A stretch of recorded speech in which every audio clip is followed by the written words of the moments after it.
आज यांनी या ठिकाणी ते दान दिलेले. का दिलेले? आई तर निघून गेली घरातून, त्या ठिकाणी वडील निघून गेले, आपले माता पिता गेल्याच्या नंतर हे का करायचं असं त्याचं कारण आहे. माऊली ज्ञानोबराय सांगतात, सोम सूर्यादी ग्रहणे. ज्ञानोबरांची किती गोड अशी ओवी आहे का. सोम सूर्यादी ग्रहणे करिता ती पारावणे, माता पिता मरणे अंकित ते दिवस. ज्या दिवशी आपल्या घरातून आई किंवा वडील निघून जातात त्या दिवशी पासून 1 वर्षाने केलं जातं, त्याला वर्षश्राद्ध म्हणतात. त्या वर्षश्राद्धाच्या दिवशी ज्ञानदान, अन्नदान, वस्त्रदान आणि गोदान करायचं असतं. आई का करायचं त्याचं कारण आहे. ज्या दिवशी माणूस या मृत्यूलोकामधून शेवटचा श्वास घेतो, लोक करतात म्हणून वर्षश्राद्ध करायचं नाही. ऐकतात तुम्ही सर्वजण. लोकांनी तो विधी केला म्हणून करायचं नाही, त्याच्या मागचं शास्त्राचं कारण आहे. तुम्ही जर कधी गरुड पुराण नावाचा ग्रंथ उचकून पाहिला, ज्या दिवशी आपल्या घरातून माता निघून गेली त्या दिवशी पासून 10 दिवसांनी एक विधी केला. आपल्या इकडे त्याला काय म्हणतात? दशक्रिया विधी. 3 दिवस गेलेला आत्मा आपल्या घरामध्ये फिरत असतो, 7 दिवस घराच्या अवतीभोवती फिरत असतो आणि 10 दिवसांनी तो विधी त्या ठिकाणी दशक्रिया विधी पार पाडला जातो.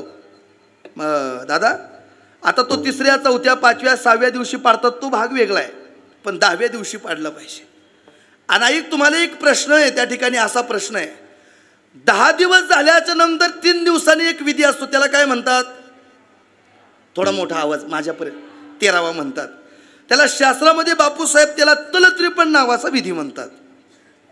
तो तलत्रिपण नावाचा विधी झाला का या मृत्यूलोकामधून गेलेला माणूस या मृत्यूलोकामधून यम दरबारच्या दिशेने प्रवास चालू करत असतो. हो, मग माणूस गेला म्हणजे दुसऱ्या शरीरात लगेच प्रवेश करू शकत नाही, त्याला 1 वर्ष लागतं. डॉक्टर साहेब ज्यावेळेला त्याचा प्रवास 13व्याच्या दिवशी चालू होत असतो. म्हणून आपल्या हिंदू संस्कृतीमध्ये महिन्याचं जेवण घालण्याची प्रथा आहे. घातली होतं का? महिन्याचं जेवण 5.5 महिने का घालतात? आता काही जर शिकलेली लोक, काहींचा असा अपवाद आहे, महाराज माणूस निघून गेला मग कशाला घालायचं महिन्याचं जेवण 5.5 महिने वर्ष श्राद्ध? ऐका, आपण महिन्याचं जेवण जर नाही घातलं तर गेलेला घरातला आत्मा त्या ठिकाणी अतृप्त राहत असतो. आपल्या घरामध्ये असणारे दोष, कोणाची हानी होत असेल, कोणाच्या घरात पैसा येतोय पण राहत नाही, तर आपल्या घरातली माणसं ब्राह्मण देवतेकडे जातात आणि सांगतात, बाबा सर्व काही व्यवस्थित आहे पण आमच्या घरात पैसा किंवा सुख आणि समाधान लाभत नाही. तर ब्राह्मणांच्या मुखातून एक वाक्य येत असतं, काय? तुम्हाला नाशिकला जावं लागेल. ऐकतात तुम्ही सर्वजण? तुम्हाला त्रिपिंडी दोष आहे, तुम्हाला नारायण नागबळी करावा लागेल, तुमच्या मागं पितृदोष आहे असं सांगितलं जातं. का? महिन्याचं जीवन घातलं नाही, 5.5 महिने घातले नाही. देवापेक्षाही पितराचा आशीर्वाद चांगला सांगितलेला आहे. का? तुका म्हणे पितृ आशीर्वाद देती, कल्याण इच्छिती तया माझी. महाराज सांगतात, आपल्या पितराचा आशीर्वाद जर आपल्या घरावरती असेल, आपल्या परिवारावरती असेल, आपल्या मुलांवरती असेल, तर त्या ठिकाणी आपल्या घराची भरभराट झाल्याशिवाय राहणार नाही. म्हणून महिन्याचं जीवन आहे. 1 वर्षापर्यंत घातलं जातं. 1 वर्षाच्या नंतर वर्ष श्राद्ध प्रत्येकाच्या घरामध्ये केलं जातं. का? तर आज या परिवारातील माऊली यम दरबाराच्या दिशेने त्या ठिकाणी दरबारामध्ये उभी आहे.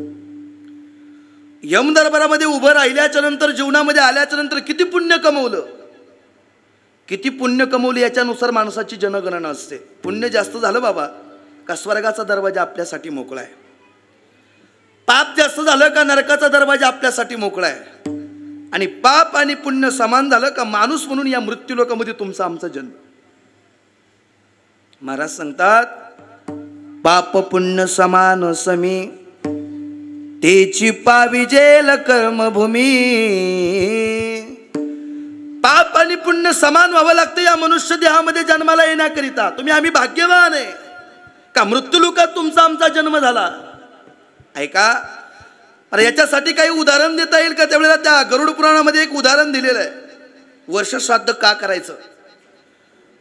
पांडवांचे वडील पंडुराजा शेवटचा श्वास घेतला, या मृत्यूलोकामधून त्यांचं जाणं झालं. 1 वर्षाच्या नंतर त्यांना स्वर्गाचा दरवाजा मोकळा केला. स्वर्गाच्या दरवाजामध्ये जाऊन पाऊल टाकल्याबरोबर त्यांचं पुण्य संपलं. आता करायचं काय? पुढे जाता येईना, मागे येता येईना, पुढे जाता येईना, मागे येता येईना. मग काय करायचं? पांडवांचे वडील होते बाबा,